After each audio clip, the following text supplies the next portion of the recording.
Sorry guys, आज का episode थोड़ा छोटा आएगा क्योंकि मैं बता चुका हूँ पहले भी आपको। मेरा एग्ज़ाम चल रहा है और मैं बहुत ज़्यादा बिजी हूँ, तो इसलिए वीडियो अपलोड नहीं हो रही। बस आप लोगों की डिमांड पे आज का एपिसोड मैं भेज रहा हूँ, तो एंजॉय करो। लाइक करना ना भूले, इस वीडियो पे 10 लाइक आना चाहिए, तो नेक्स्ट एपिसोड में ज़रूर भेजूँगा।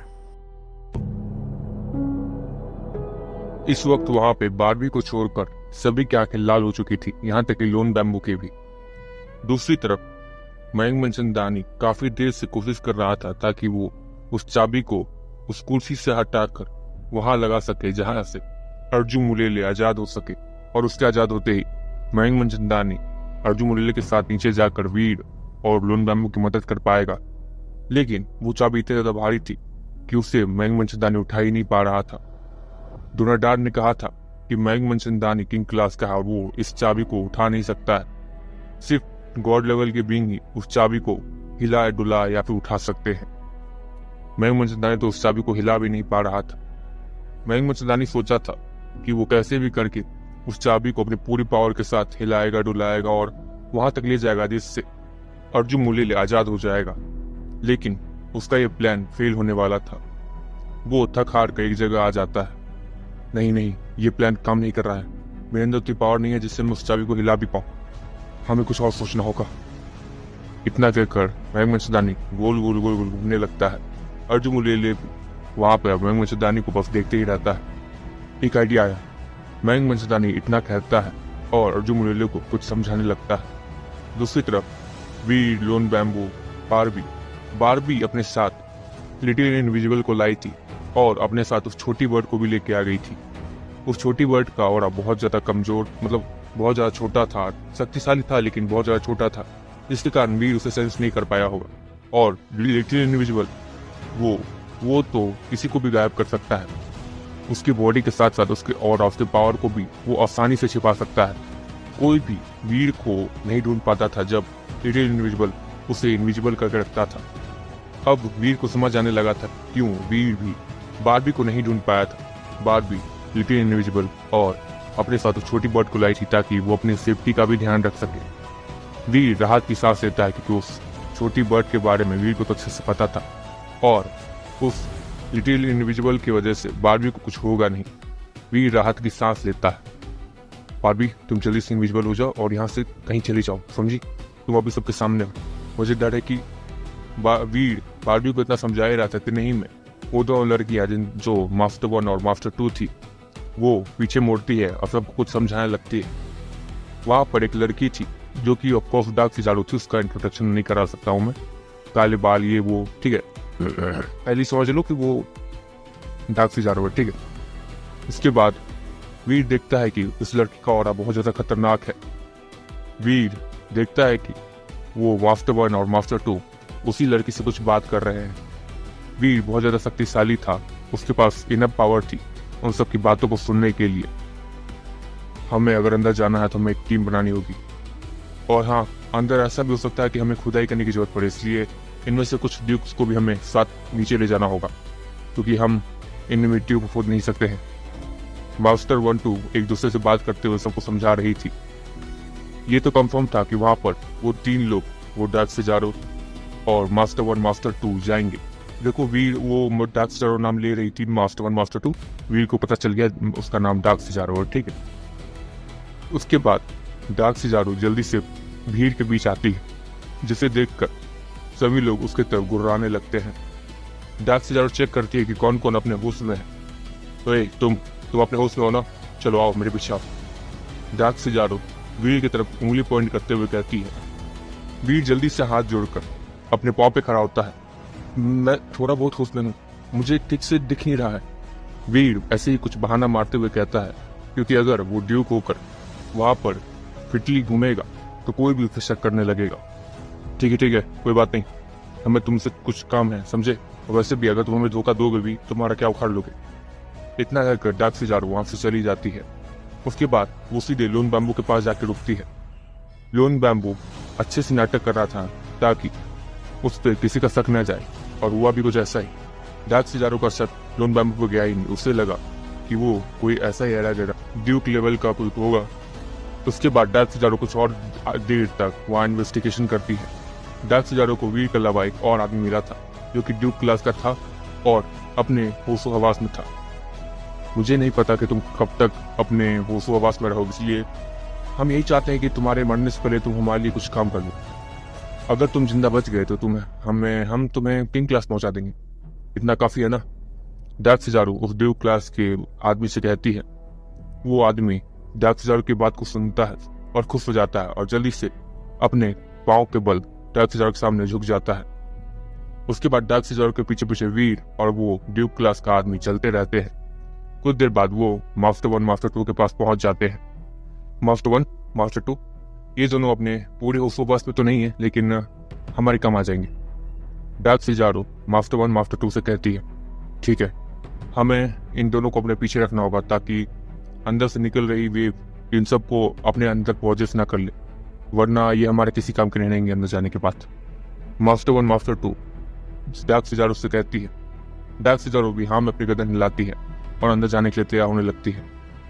वीर वहां पर ड्यूक के लेवल का नाटक कर रहा था, इसलिए अगर वो वहां पे कुछ पूछेगा भी तो वो लोग उसे देखकर ही मार देंगे, इसलिए वीर भी सिर्फ शांत था। तभी वीर को कुछ नोटिस होता है। वीर कुछ नोटिस करता है।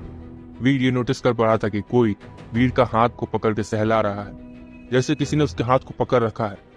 वीर उस तरफ मुड़ता है, लेकिन वीर को कोई नहीं दिखता है, लेकिन वीर कंफर्म था कि कोई ना कोई तो है जो उसके हाथ को पकड़े रखा है। तभी वीर को याद आता है कि बारबी जो लिटिल इनविजिबल के साथ गायब होकर वहां पर होगी और वीर का हाथ पकड़ के खड़ी होगी। ये बच्ची पागल है क्या? वीर को अपने ही सर पे मारने का मन हो रहा था और बारबी को अपने से दूर रखना चाहता था ताकि वो यहाँ पर सेफ रहे, लेकिन अगर वीर यहाँ पर ज्यादा करेगा तो वो फंस सकता है और उसकी चोरी भी पकड़ी जा सकती है। वीर को अजीब तो ये लगा था कि वीर इतना ज्यादा पॉपुलर है पूरे जीन यूनिवर्स में, फिर भी वो लोग वीर को पहचान नहीं पा रहे हैं। हो सकता है कि मेरे पावरफुल होने के बाद मेरी शक्ल और मेरी आंखें लाल होने की वजह से ये मुझे पहचान नहीं पा रहे हैं। और देखो गाइस, वीर जब भी पावरफुल होता है तो उसका थोड़ा लुक बदल जाता है, स्मार्ट दिखने लगता है वगैरह वगैरह, ठीक है, और गोरा हो जाता है लड़की जैसा, ठीक है, मैं पहले बता देता हूँ, इसलिए वो पहचान नहीं रहा है वो लोग, ठीक है। उसके बाद वीर और वो सब अंदर जाने के लिए तैयार हो जाते हैं। मास्टर 1 मास्टर 2 आगे थी और उससे भी आगे एक जनरेट था जो कि कुत्ते के जैसा दिख रहा था। ये जरूर कुत्ते जैसा ही काम करेगा सूंघने का। वीर मन ही मन सोचता है, लेकिन वीर का शक सही भी था क्योंकि वीर देख पा रहा था कि वो जनरेट कुत्ते की तरह ही सूंघते हुए आगे बढ़ रहा था। उस जनरेट की पावर बहुत ज्यादा थी। वीर भी उससे अच्छे से सेंस कर पा रहा था। अगर ये जानवर है तो ये तो किसी को भी चीर फाड़ कर देगा, लेकिन फिर भी ये इनके कंट्रोल में है, जबकि इनकी और इन सब के पावर में ज्यादा अंतर नहीं है। फिर भी ये मास्टर 1 ज्यादा खतरनाक लग रही है, जिसके अंदर करीब 10 गॉड्स की पावर होगी। लोन बैम्बू के पास भी सिर्फ 2 गॉड्स की पावर है, तब वो इतना ज्यादा शक्तिशाली बना है, लेकिन इसके अंदर तो हो सकता है कि ये म्यूटेंट ड्यूक से ऊपर लेवल गॉड लेवल पे है, जिसपे क्रेब गॉड है, सिर्फ उन्हीं के पास इतनी पावर हो सकती है। लेकिन अगर इनके पास इतनी पावर है तो इन्होंने क्रेब गॉड को भी चैलेंज क्यों नहीं किया और खुद की नहीं गॉड बन गए, वो भी असली गॉड। ऐसे तो ये बहुत सारी चीजों पर राज कर सकते हैं, तो फिर ये यहाँ कैसे? और जीन हॉल पे भी इन्होंने कभी कब्जा नहीं किया, ऐसा क्यों? वीर के मन में काफी सारे सवाल थे जिन्हें वीर उन सबसे पूछना चाहता था, लेकिन अगर वीर उनसे ऐसे सवाल पूछेगा तो वो सब पीछे मुड़कर ही उन्हें मार देंगे। लेकिन वीर समझदार था, वो चुपचाप उनके पीछे चलता गया। तभी वीर और उन सबको आगे कुछ दिखा। वो सब रुककर कुछ देख रहे थे। उन सब के सामने एक बड़ा सा पहाड़ था जिस पर कुछ ड्राइंग्स बने हुए थे। वीर जैसे उन ड्राइंग्स को देखता है वैसे ही चौंक जाता है। सिर्फ ये हाल सिर्फ वीर का ही नहीं था, वहां पर मास्टर 1 मास्टर 2 और वो जनरेट जो आया था उनके साथ, यहाँ तक कि डार्क सिजारो का चेहरा भी देखने में काफी ज्यादा डरावना लग रहा था। और वो सब इसी सोच में पड़े हुए थे क्योंकि सामने जो पिक्चर बनी हुई थी उसमें वीर, डार्क सिजारो और जागे जितने भी वहां लोग थे सभी दिख रहे थे, बस उनके सर ही गायब थे। वो नजारा देखने में इतना ज्यादा डरावना था कि अगर वहां पे कोई नॉर्मल ड्यूक क्लास का कोई होता तो अब तक मर चुका होता, क्योंकि वो फोटो देखकर जो फीलिंग आ रही थी उससे वीर भी डिस्क्राइब नहीं कर सकता था। वीर उस नॉर्मल ड्यूक क्लास के आदमी की तरफ मुड़ता है जहां पर वो अपनी आंखें बंद करे सिर्फ सिजारो के पीछे पीछे जा रहा था। वैसे तो ये करना उसके लिए आसान था क्योंकि डार्क सिजारो का ऑरा बहुत ज्यादा खतरनाक है, वो आग बंद करके तो आसानी से उसे देख ही सकता है। वीर भी उसके आइडिया को एप्रिसिएट कर रहा था। इसके बाद डार्क ज़ारो पीछे मुड़ती है जहाँ पर वीर और वो ड्यूक क्लास का आदमी दोनों आंख बंद कर रहे थे। डरपोक। वो इतना कहकर दोबारा पीछे मुड़ जाती है। उसके मुड़ते ही वीर दोबारा अपनी आंखें खोल लेता है, वरना उसे शक हो सकता था। उसके बाद वो लोग आगे चलने लगते हैं। कुछ देर आगे चलने के बाद उन्हें एक और पहाड़ मिलता है जिस पर कुछ परछाई जैसी बनी हुई थी। उसमें 4-5 परछाई बने हुए थे और वो सब नॉर्मली चल रहे थे। ये हमारी परछाई है, लेकिन पता नहीं क्यों पहले से ज्यादा धुंधली हो गई है। देखो, हमें यहाँ की मिस्ट्री को समझना होगा।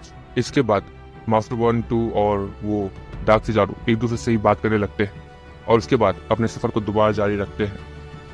उसके बाद कुछ देर चलने के बाद उन्हें फिर से एक पहाड़ दिखता है जहाँ पर उन्हें दिख रहा था कि कुछ परछाई उस तलवार को निकालने की कोशिश कर रही हैं और एक परछाई ने उस तलवार को निकाल लिया है।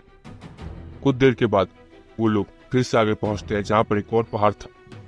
उस पहाड़ के ऊपर जो पिक्चर बनी हुई थी उसे देखकर वो सभी शॉक्ड हो गए थे, क्योंकि उसमें दिख रहा था कि 3 लोग तड़पते हुए नीचे गिरे हुए हैं और उसके सामने कोई एक ऐसा आदमी खड़ा है जो कि बहुत ज्यादा खतरनाक है और उसके हाथ में वही तलवार है जो कुछ देर पहले वो परछाई निकाल रहे थे। ये आखिर है क्या? मुझे कुछ समझ नहीं आ रहा है। शॉर्ट चलाने में तो तुम माहिर हो ना मास्टर 2? मास्टर 1 मास्टर 2 से पूछती। हाँ, मैं माहिर हूँ, लेकिन मुझे नहीं पता ये क्या हो रहा है। चलो पहले आगे चलते हैं, हो सकता है कि हमें गुमराह करने के लिए हो। मास्टर 2 मास्टर 1 और बाकी लोग समझाते हुए कहती है। वहां पर शॉर्ट चलाने में महारत सिर्फ उसे ही हासिल थी, इसलिए सब लोग उसी पर शक कर रहे थे कि आगे जाके कहीं वो धोखा तो नहीं देने वाली। लेकिन मास्टर 1 को भी मास्टर 2 पर भरोसा था। वो ऐसा कभी भी उसके साथ नहीं कर सकती है, ऐसा तो नामुमकिन है। फिर वो सब आगे चलते रहते हैं। अब उन्हें अपने सामने एक शॉर्ट दिख रही थी जो कि जमीन में गड़ी हुई थी। उन सबको देखते ही वो शॉर्ट चमकने लगती है। रुक जाओ, यहाँ पे कुछ खतरा हो सकता है। और हाँ, तुम्हें वो भविष्यवाणी याद है ना जो उन पहाड़ों पे बनी हुई थी पिक्चर के रूप में? हमारे ख्याल से हमें इस शॉर्ट को नहीं निकालना चाहिए। हो सकता है कि आगे जाके तुम उस क्रिएचर के पॉजिस में हो जाओ जो भी आगे है, और फिर तुम अब पे अटैक शुरू कर दो।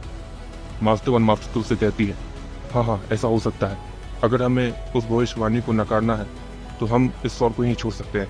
ऐसे जो भी आगे होने वाला है वो बदल जाएगा। मास्टर 2 भी सब के बात से सहमत हो जाती है और वहां से आगे निकल जाती है।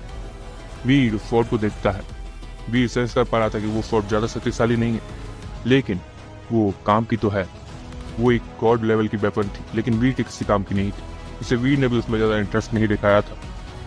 लेकिन वीर आगे देखता है जहाँ पर मास्टर 2 उसी शॉर्ट को देख रही थी। उस शॉर्ट को देखकर ऐसा लग रहा था जैसे वो शॉर्ट मास्टर 2 को बुला रही हो।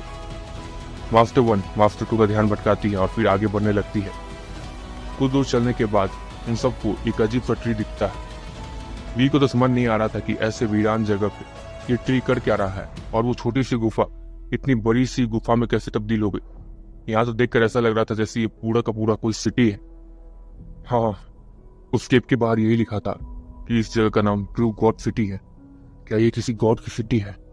वी के दिमाग में भी इस वक्त यही सारे सवाल चल रहे थे। लेकिन दूसरी तरफ मास्टर 1 मास्टर 2 वो सब तो कहीं और ही खोए हुए थे। हमें मिल गया, यस, जल्दी चलो। अगर ये सच में वही है तो यहाँ पे जरूर हमारे अल्फाज की सोल स्टोन होंगी। अगर हमें वो छोटी सी भी मिल जाए तो हमारी पावर बहुत ज्यादा बढ़ जाएगी, हमारे अंदर अपने अल्फाज की पावर आ जाएगी। ये नामुमकिन है, लेकिन ये मुमकिन होने वाला है। यस, जल्दी चलो। मास्टर 1 मास्टर 2 इतना कहते हुए एक्साइटेड होते हुए जल्दी से दौड़कर उस पेड़ तक जाने लगती है। डार्क ज़ारो भी वीर और उस ड्यूक क्लास के आदमी को नॉर्मली छोड़कर आगे भागने लगती है। जैसे ही वीर और वो ड्यूक डार्क ज़ारो को ऐसे भागते हुए देखता है, वो सब डर जाते हैं। वीर तो नहीं डरा था, लेकिन उसने डरने की एक्टिंग अच्छी की थी। वो भी जल्दी जल्दी दौड़ते हुए डार्क ज़ारो के पीछे जाने लगता है। डार्क ज़ारो जैसे ही उस पेड़ पर पहुंचती है और पीछे मुड़ती है, वो देखती है कि वो वीर और वो ड्यूक दोनों ही बहुत ज्यादा थके हुए हैं और पसीने से लथपथ है। लगता है उन्होंने मेरे पीछे पहुंचने के लिए बहुत ज्यादा मेहनत किया। नाइस। डार्क ज़ारो भी उनके इस स्पीड से इंप्रेस हो गई थी।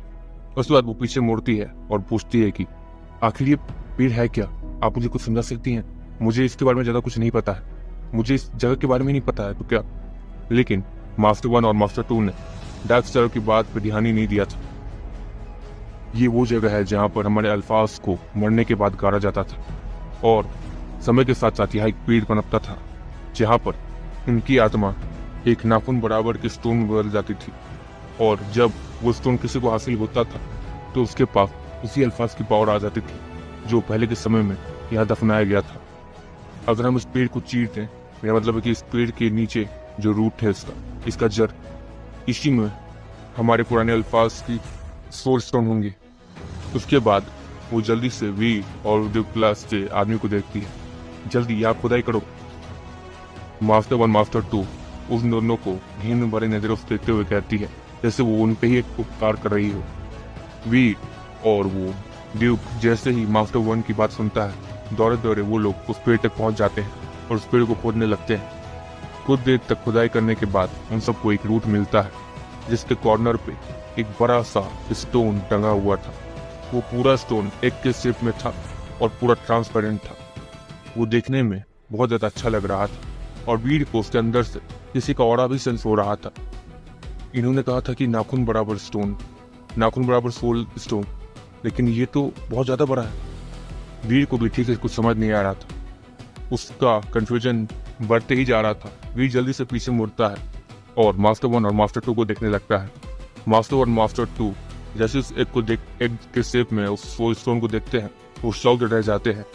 नामुमकिन, एक नाखून बराबर का साइज का भी अगर हमें सोल स्टोन मिल गया तो हम आसानी से बैरन से गॉड लेवल तक पहुंच सकते हैं, लेकिन यहाँ तो ये इतना बड़ा स्टोन है।